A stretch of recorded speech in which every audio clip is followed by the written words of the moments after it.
Hello, everyone, and welcome to the very first episode of ISM as it presents BE and Beyond, a talk show which takes you through the journeys of alpha geeks from around the world, wherein they share with us their experiences and expertise in the top tier fields of technology and science. I'm Gaurav Govilkar, your host for this episode. Today, to grace the very first episode, we have with us Mr. Mihir Lele, one of Vesit's most distinguished alumni, currently pursuing his master's from KTH Royal Institute of Technology, Stockholm, Sweden. He has also worked with Emerson Automation Solutions, one of the world's leading automation companies, as a system engineer for 2 years. With his industrial and educational experiences, he is here to take you all through the journey of getting into one of Europe's premier institutes for pursuing a master's degree. Hello, Mihir. Thank you Hi. for inviting me. First of all, thank you so much for agreeing to do this amidst your busy schedule. And Yeah. thank you for joining from all the way from Sweden. Glad to be here. Yeah. So you shifted to Sweden like just a few weeks ago. So how has the transition been? Are you still in the transition period or have you got accustomed to the Swedish way of life? I kind of have to say that it was a bit of shock when I first arrived in Sweden because despite COVID regulations, in Sweden you don't have to wear masks in public places, and the overall restrictions about public places are very low, so minimal that I was surprised to see that there is no surge in cases or anything like that. Apparently, Sweden had to just like go into one lockdown when COVID first erupted in March 2020. After that, they things have been pretty normal here. So it was a bit of transition for me because in India we have much stricter restrictions. We had very much strict restrictions than here. So Yeah.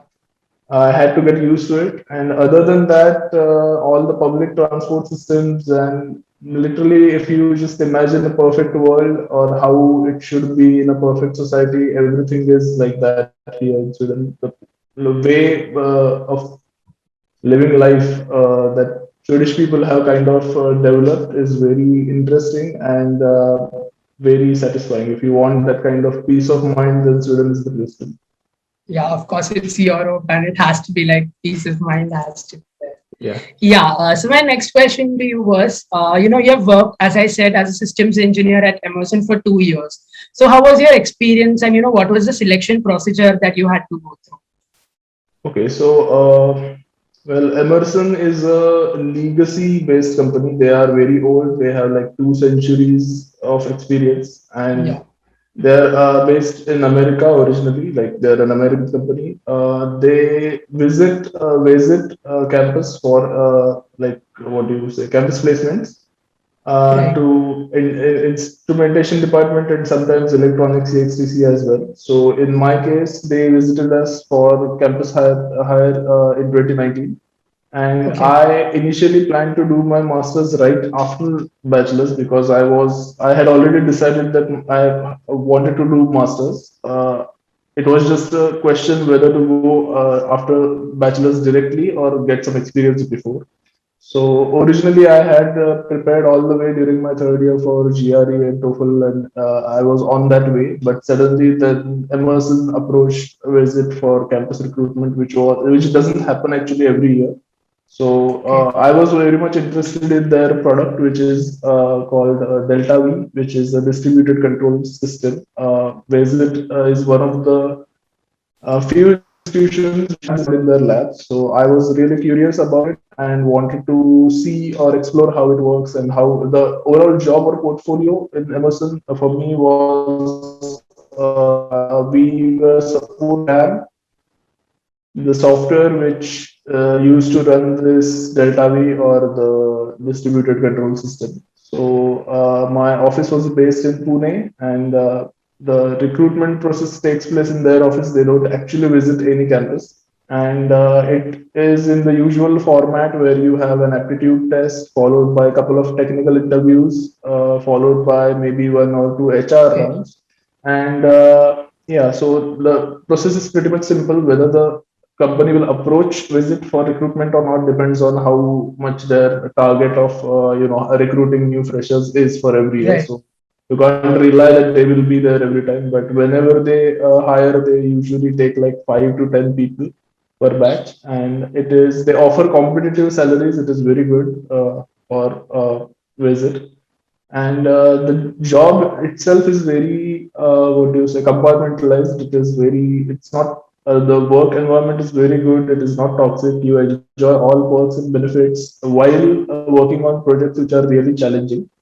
The main difference between Emerson and what I actually wanted to be part of such company, that was in Emerson, there is not much innovation. It is kind of a legacy based company. They are very old, so they know how to make profits and they just rely on tried and tested methods. They Right. are not afraid of trying something new, but they are just used to the things, the way they do business, that they don't want to change. So I realized that pretty early on, and I decided that I did not want to be part of it like in long run, because there are cases in Emerson which like they have very high retention rates. So satisfied employees have track record of like 10, 15 years working straight for Emerson, and it is very Okay. good. But yeah, I Okay. decided that I didn't want to go down that path.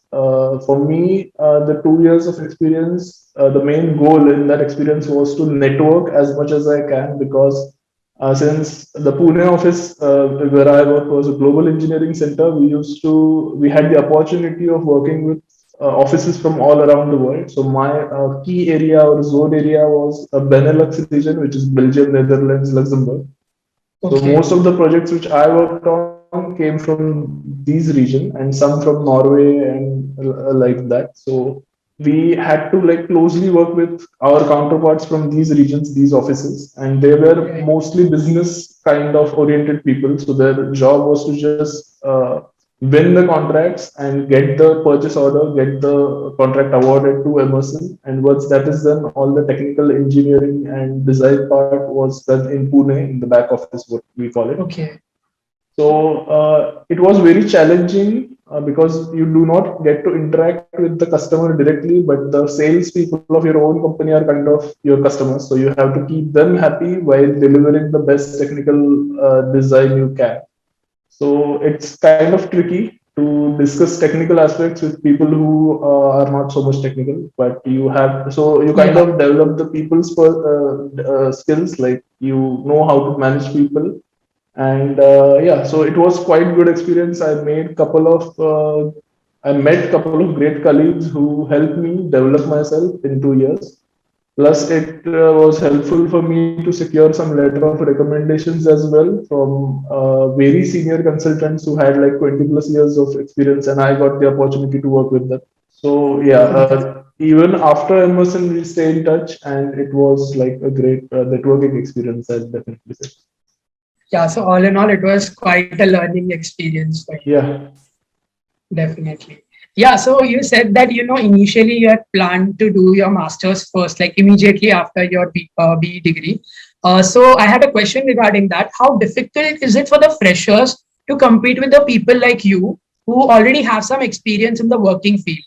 And what do you suggest, going for the master's directly after B, or getting in 2 years of experience or something like that, and then going to the master's as you did? So what do you suggest? What one should do?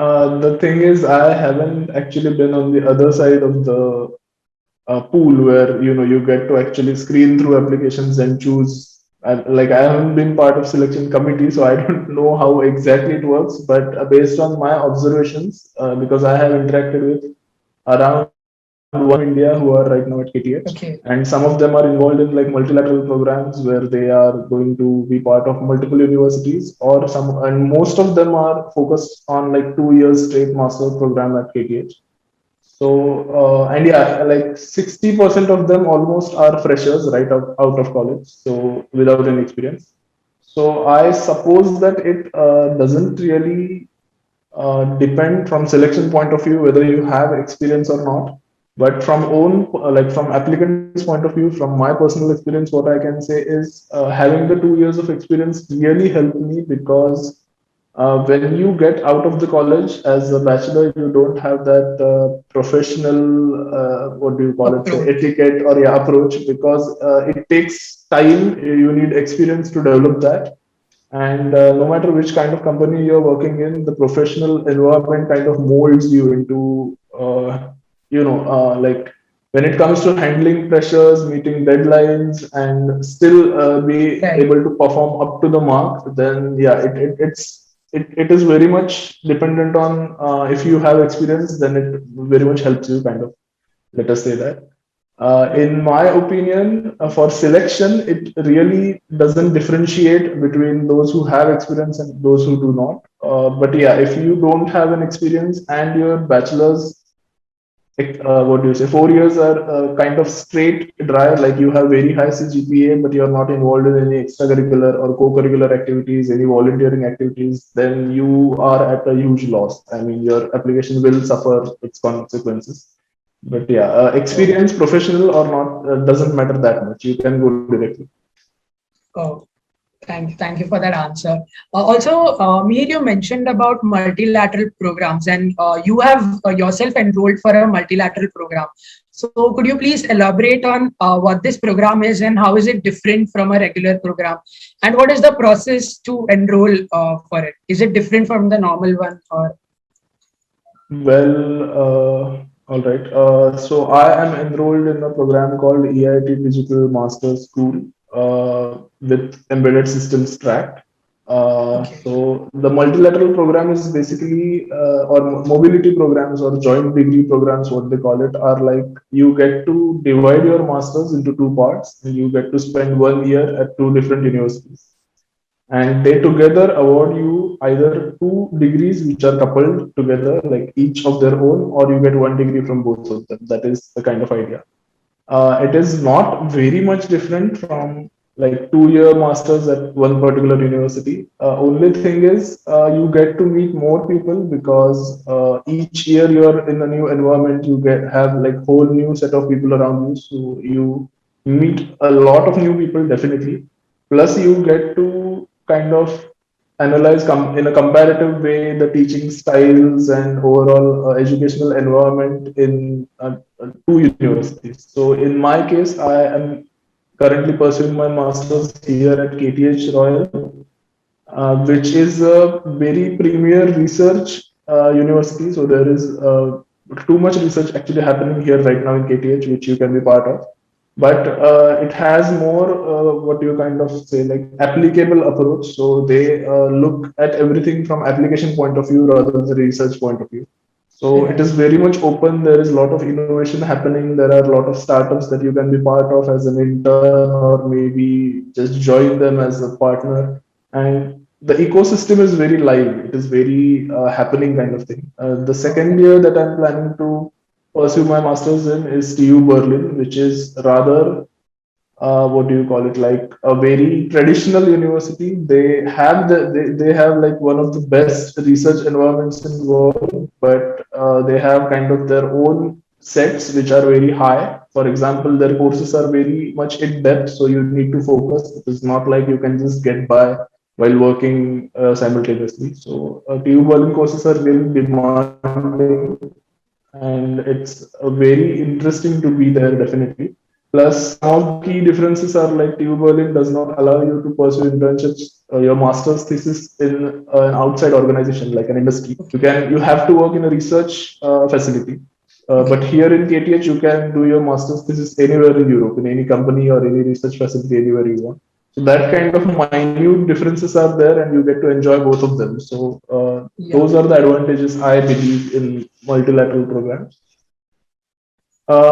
Largest multilateral program in Europe or under European Union is Erasmus. If you just Google it, you will find there are like 70 to 90 maybe courses under Erasmus. There are courses for exchange students, which will let you spend like one semester in a particular university. Then there are courses, but those are mostly for European students because entire Europe actually works on a system called ECTS, European Credit Transfer System. So the Okay. idea is you spend 2 semesters in a particular university, you get 60 ECTS credits, and then you leave the university, you take up a job, or you just drop out to, I don't know, explore yourself. And then after 2 years, maybe you join some other university, you can transfer the first year's 60 credits to that university and just start your second year Oh, if the programs are aligning. I mean, it is right. supposed to be that way that both the programs coordinators should agree to this transfer, then only it can happen. But yeah, in principle, basically the credits are transferable anywhere across Europe. That lets students from Europe have this opportunity to spend 1 semester in a different university just to feel that kind of international environment and Yeah. how everything is other than in your home country. So I have a couple of friends here from TU Munich and couple of friends from Netherlands who are like spending just 1 year here, 1 semester here, and they will go back to their like home university. That is Erasmus. So that is mostly for Europeans because I haven't seen a lot of, maybe if you are from some autonomous college in India which allows you to spend 1 semester abroad, then yes, people are there from India who are part of Erasmus. But for Okay. students of MU, it is not an option. But in case you're like comparing master's courses and you're going for some master's program, then Erasmus offers ton of joint master's programs. You just have to Google EMJD, which is the Erasmus Mundus Joint Master's Degree, and you'll get a catalog of a lot of programs which you can filter out based on what area of interest you would like to go to. And EIT is another thing which I'm enrolled to, which is European Institute of Technology, and they kind of have a consortium of 18 universities under EIT Digital Master School, and they offer 6 to 7 majors like embedded systems, autonomous systems, human computer interface design, finance technology, and some more. I don't remember all of them. Data science, obviously. So you choose your masters, you choose your track, the one which you want to apply to, and then you submit preferences on which universities you would like to go to, and then you apply just the way you apply to any normal master's program with a statement of purpose, a letter of motivation, a couple of letter of recommendations, your CV, the usual GRE, TOEFL score, etc. And then you get the admit with one of your preferences as a combination of universities, and then you have Okay. the option of accepting it or not. So that is how it works. It's not much different from the regular application of a master's program. Okay. So basically, you get to juggle the best of both worlds if you choose Yeah, multilateral.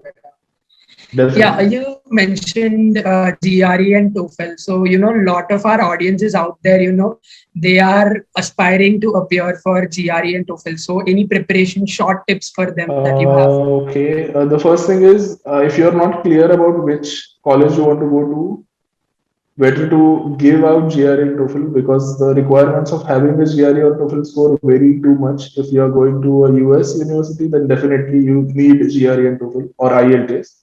But if you are going for some European university, then a lot of universities actually have this policy that if you have a GRE score, great. But if you don't have it, it's okay. It's not mandatory. So you can apply without a GRE as well to a lot of European universities. And if you have like finalized that you want to go to this particular university and they don't require GRE, then you can actually opt out of it. It's not like absolutely Okay. necessary. In my case, I was not so sure, so I had given GRE, and it takes around like 3 months of preparations while you are doing your bachelor's. To if you're consistent and motivated and can be dedicated, then the 3 months efforts of say 1 or 2 hours a day are more than enough to secure an easily 320 plus, in some cases of 330 plus score as well. The mathematics section, like I forgot the name of it, the like analytical section of GRE is fairly easy. You don't have to work too much for that. The verbal section is where usually people from non-English background take a hit in their score definitely. So that is something you would have to work on. But the Okay. structure of GRE is very straight to understand, very easy to understand. So if you know what you need to work on and what you not need to work on, then it takes like 3 months. If you are like me, who I'm a bit of a procrastinator. I don't work till very last moment. So in my case, I didn't focus too much on GRE for the first 2 months, and then I had to work a lot in last month. So yeah, you can go like that way, 3 months with a slower pace or 1 month with extreme pace. Either way, you land the same results. And yeah, for Ivy League schools in the US, you require 330 plus score, but anywhere like any other college, average college in the US or Europe, 320 plus is more than. And for TOEFL or IELTS, it's not, they're purely language based exams. They don't test your any mathematical or any like technical skills. They're fairly simple. I have given actually both because my TOEFL score expired while I was working with Emerson. It has like 2 or 3 years of validity. So I had to give IELTS after that, and I found IELTS is better than TOEFL because in speaking section in IELTS, you talk to a regular person, like an actual person is sitting across table in front of you. So it is Okay. much easier to talk to a person, whereas in TOEFL you'll have to record your like speaking section, and then some examiner will listen to it afterwards and score it. So it is, in my experience, it is much harder to talk to a machine than a human. Than to So actual I person. Yeah. yeah, so I suggest IELTS, but yeah, it depends on you. Yeah, okay. So you also mentioned, Mihir, choosing a university is also, one of the very important steps that we go through, while we are preparing for the masters. So you must have, gone through various universities around the world, before zeroing down on one in the Europe. So what made you choose an European university over other countries? Is there any specific reason? Yes, actually, in my case, for embedded systems, field of embedded systems, US is actually heaven. There is a lot of research happening, and the companies which are in US offer like the most competitive advantages over all other companies in the world when it comes to my field. But the problem with US, I found was that the people are very isolated, and the way of living a life in US is very independent in nature. So Okay. people are kind of distanced, and it's not bad.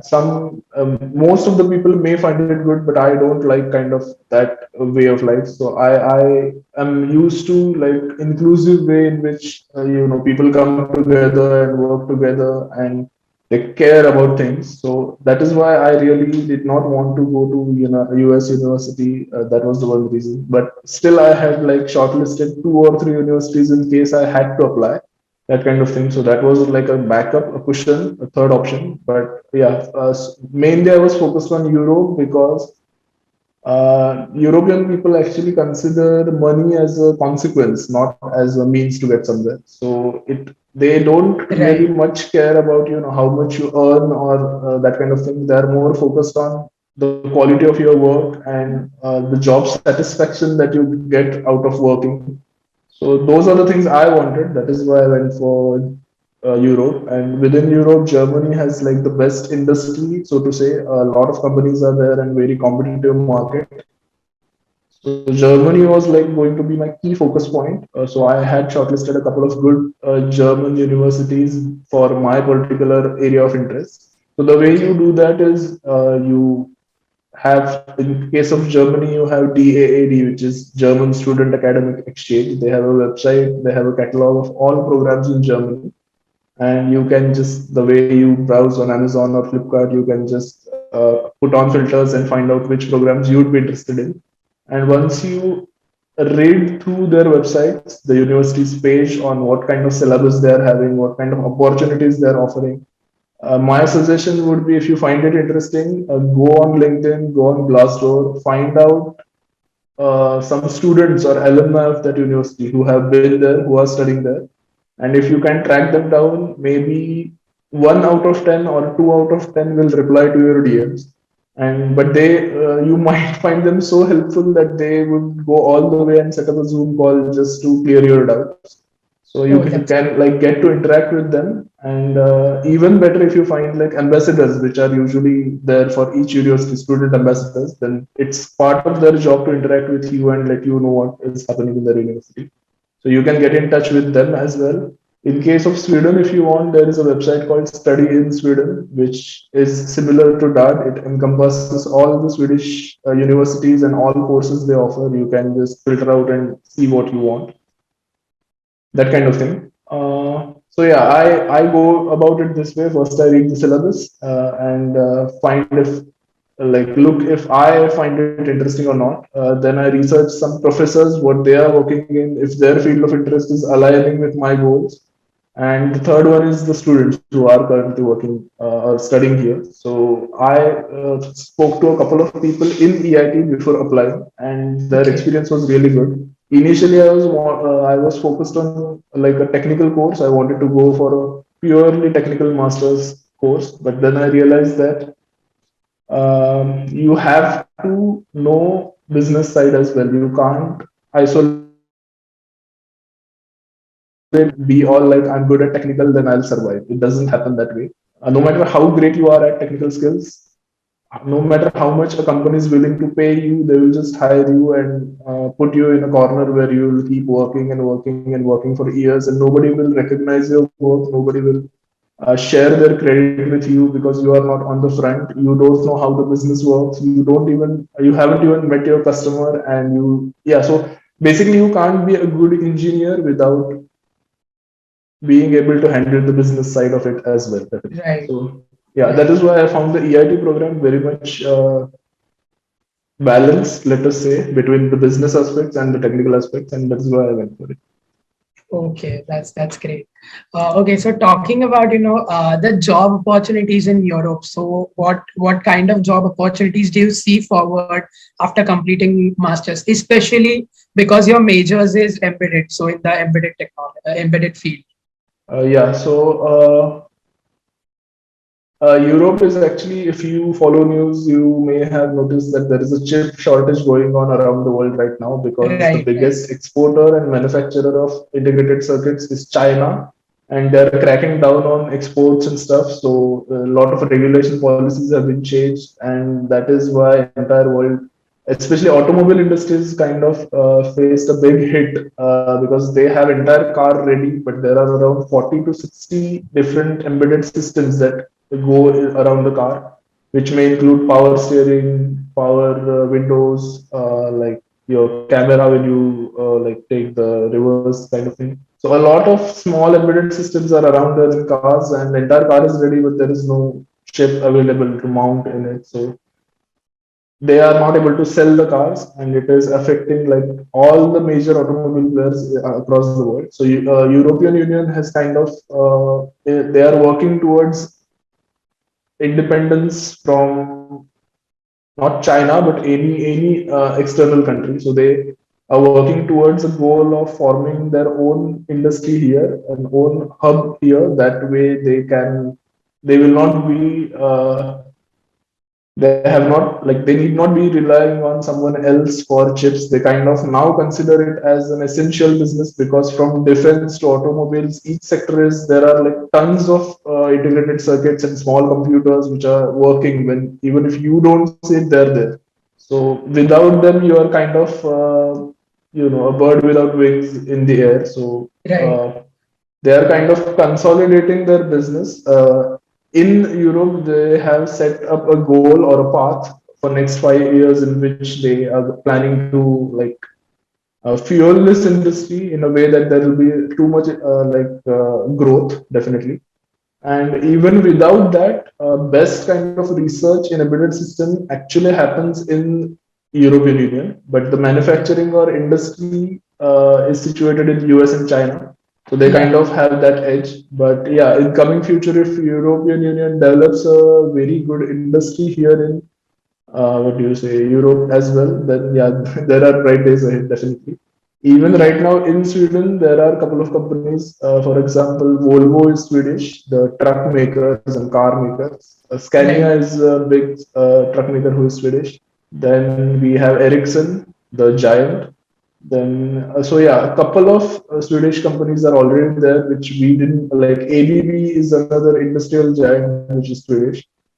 So a lot of them are situated around here and they hire actively. They're looking for embedded systems software as well as like design developers. And yeah, there is like huge potential here, definitely. Right. What do you say, the salaries may not be as competitive as the ones you might get in Silicon Valley in US, But yeah, it's still a start. It's up to you what well, like where your priorities lie. I Right. wanted to work in like state of the art system while maintaining the peace of my mind. So that is why I went to Europe. You can go to US as well if you're like highly ambitious and highly competitive. Okay.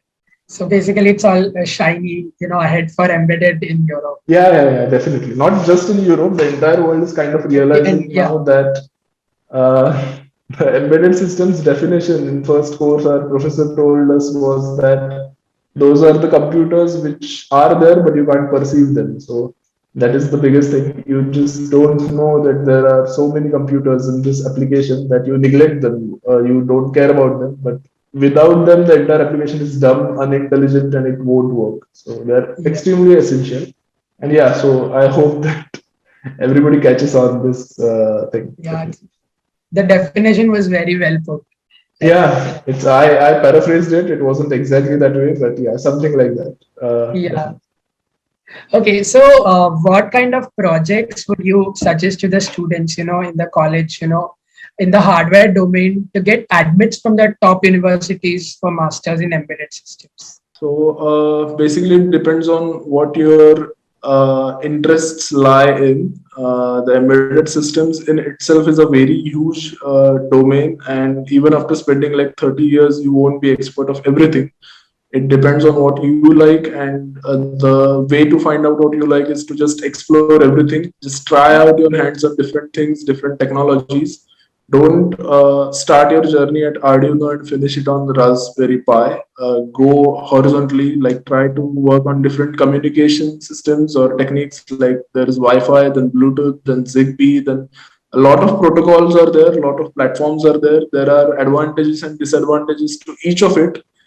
You can use them in different projects and then get the comparative idea that this is better for this use case and this is better for that use case. So yeah, so and you may find one of them so good that you can stick to it. You can work in depth for that. So if you, let us say, find RF as a communication technique very interesting, then you can work on different modules, different uh, like the wave bands, and you can like get more idea of it in depth. There is no scale on which you can define one particular area is more important than other. It's a kind of everything is a playground in embedded systems. It's up to Yeah, you how much you have played with everything. It's not some for someone else to say that this is better and if you would have worked on this then it would have helped. So it's up to you. I will suggest go be part of some competitions which will give you a leverage over your experience in like the events which happen within the college. Go for competitions which are organized within multiple colleges. That way you understand how competitive the market is, how skilled the actual your counterparts are going to be when you hit the industry, and definitely be part of something either extracurricular or co-curricular, because just having a high CGPA will not let you thrive in your masters, because it is just a means. It will let you have the admit. They will look at your CGPA and think, okay, this is a very good applicant and we should provide him or her with an admit. And once you get to the college, you will realize that you are an introvert or you don't have the people skills to actually build a network, to make friends, to what do you say, like build a team to go for competitions, to go for any hackathons, that kind of thing, and then you'll fall behind. So it is very important to work on your social skills, your interpersonal skills, and the only way of doing that is to actually be part of some teams while you're doing bachelors. So it can be your hobby projects, it can be your professional competitions organized by various entities. Like I have seen very much increasing participation year on year from Visit and Smart India Hackathon, which is a very good sign for like upcoming students. So such like bigger competitions will carry much more leverage than a few certificates issued by some committees or Visit itself. That is my personal opinion, definitely. And regarding what do you say, hardware, it's as I said, doesn't matter which one you focus on. It matters that you can reflect that you have worked, you have tasted a few options, and then you know what is good for what and what is bad for what. So as they say, there is no like one perfect solution. There is just one most suitable solution. You go for that. That is the idea. Yeah. Okay. So as you mentioned about college, so could you share with us, your experiences in college and how did it actually shape you as a person and how was it, defining in your career? Well, to be honest, at in my first year, I was like working towards was a CGPA. My only goal was to get the best possible CGPA there is, and I think for most first years, for most new students at Visit, that is the only thing that Yeah. matters. But honestly, I could not even get I got eight or something around that for both of the first two semesters, and then I realized that it really doesn't matter the way Mumbai University's examination style or examination system works. Is that if you slog and um, if you just like memorize everything and Mug up. yeah, mug up everything and just come up with it during exam, then you can get a 10 no matter what you actually know and not know. So it doesn't really matter. The learning and scoring are two different things that I learned the hard way after two semesters. So in third semester, I was like trying my hands out on everything. I was going for anything which was open, any committee, anything that was possible.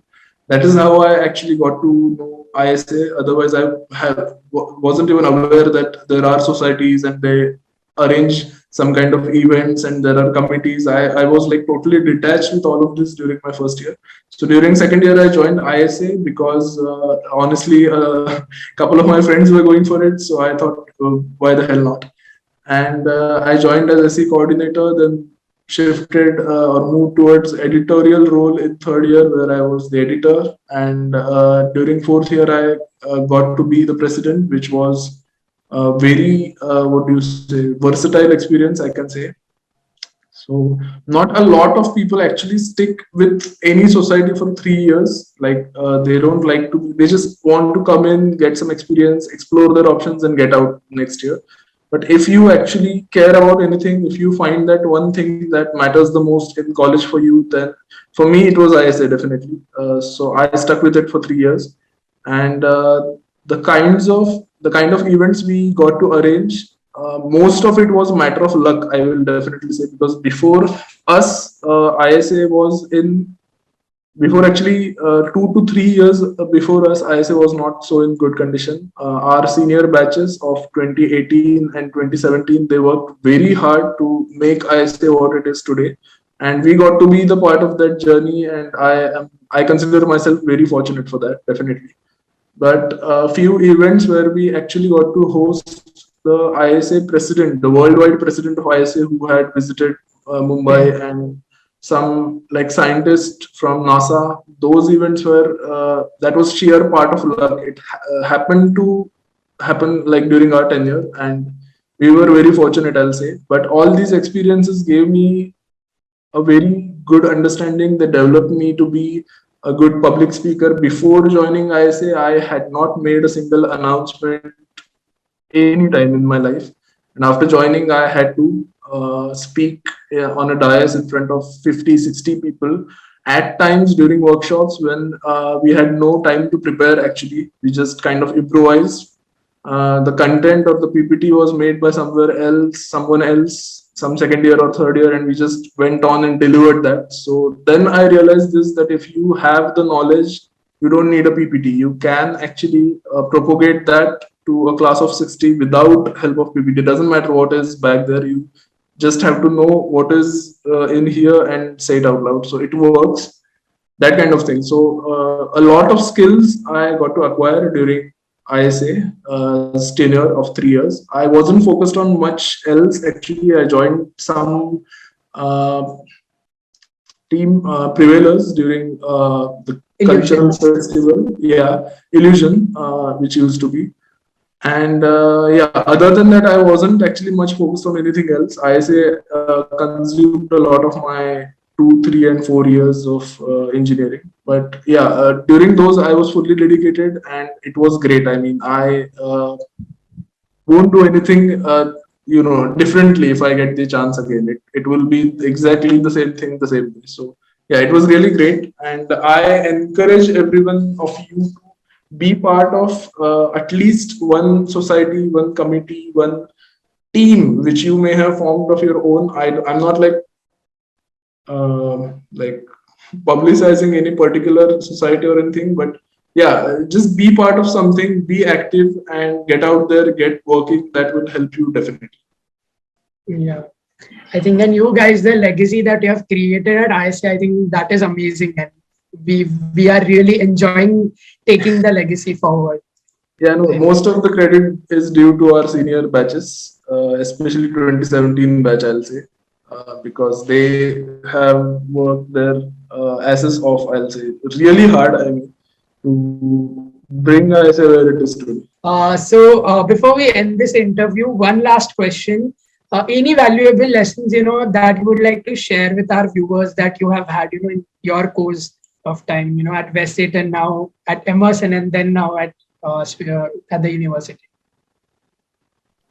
I will say that this is a lesson which I learned very recently from when I was interviewing a Romanian entrepreneur as a part of this course. You need experience to go get out and form your own company if you are from like entrepreneurial background, if you have that kind of goals, definitely. But no matter where you end up in the whole what do you say, supply chain, let us say, no matter whether you are doing a job as a part of vendor or supplier or anything, customer is the key. You always start with the customer, and if you are not able to understand the customer's needs and expectations, and you just are going to build the best product you can, and it won't be relevant to the customer, then you have failed as an engineer. No matter what kind of cutting edge technology you have incorporated in your product, no matter how cheap it is, how efficient it is, if it does not meet the expectations of customers, then you have failed as an engineer. So always focus on customer, and in order to understand what customer exactly wants, you need to have good personal skills, good interpersonal skills, which only you can acquire when you go out and meet people. So break the cocoon and like go out, do something, be part of something. When you look back at your bachelor's, the 4 years of bachelor's, it should be worth it. Like it should not be like you should not have any regrets, and definitely it should be some experience which you will not forget in your lifetime. So yeah, go ahead and do that. Yeah, that was absolutely phenomenal. And thank you so much, Mihir. It was such a pleasure having you on the first episode of Be and Beyond. And I'm sure our audiences, have got inspired by your journey and experiences. Thank you so much again. Thank you Thank for you. inviting me.